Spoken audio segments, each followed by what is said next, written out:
Topic ہیں وہ ایک تو کیا عام انتخابات ہونے جا رہے ہیں یا ابھی فی الحال نظر نہیں آ رہے انتخابات،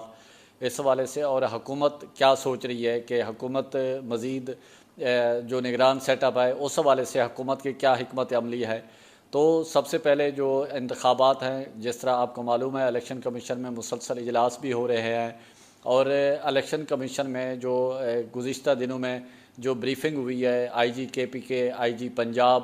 اور چیف سیکرٹری کے پی کے، چیف سیکرٹری پنجاب نے جو بریفنگ دی، تو ایک لحاظ سے انہوں نے الیکشن کمیشن سے کہا کہ انتخابات وہ ان حالات میں نہیں کر سکتے،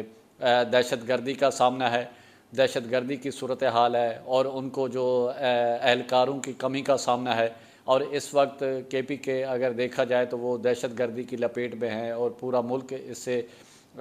اس مشکل میں ہے، اور دوسرا معاشی مشکلات کا شکار بھی ہیں۔ تو اس حوالے سے ایک طرح سے انہوں نے جو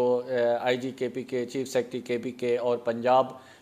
جو چیف سیکرٹری اور آئی جی پنجاب جو ہیں، انہوں نے ایک طرح سے الیکشن کمیشن کو یہ پیغام دیا ہے کہ الیکشن ہم نہیں کرا سکتے، یعنی کہ الیکشن،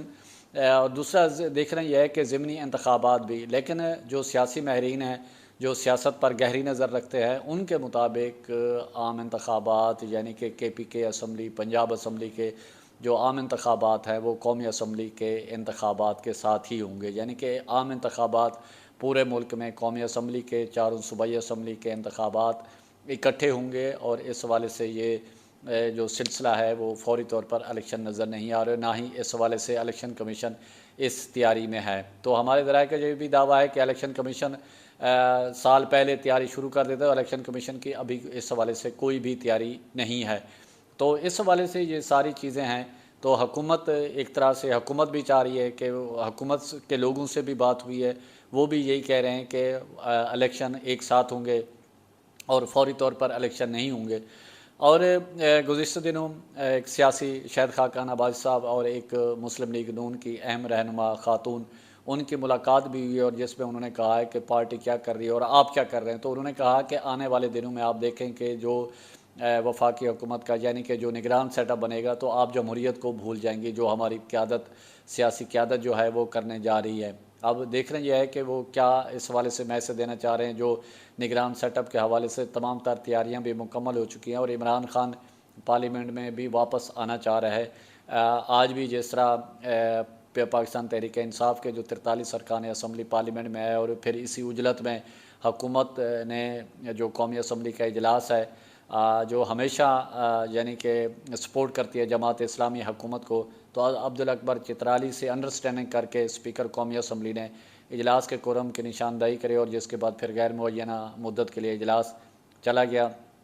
پاکستان تحریک انصاف کے جو 43 ارکان اسمبلی ہیں، انہوں نے بھی اس حوالے سے جو جوائنٹ سیشن ہے پارلیمنٹ کا 13 تاریخ کو وہاں پہ آنے کا اعلان کیا ہے۔ تو اسی کے ساتھ صدر مملکت نے بھی الیکشن کمیشن کو خط لکھا ہے۔ صدر مملکت کو بھی ظاہر ہے یہی رپورٹیں آ رہی ہے کہ الیکشن نہیں ہو سکتے ہیں، آئین 90 دن کا ہے۔ تو ہمارے ذرائع کا یہ بھی دعویٰ ہے کہ آئین کے آرٹیکل 254 کے تحت جو حکومت ہے اس کا سہارا لینا چاہ رہی ہے، اور دونوں ایوانوں سے شاید قرارداد بھی پاس کرا لے کہ جو آئین میں یہ جو 90 دن ہے اس کو یعنی کہ اس کو پس منظر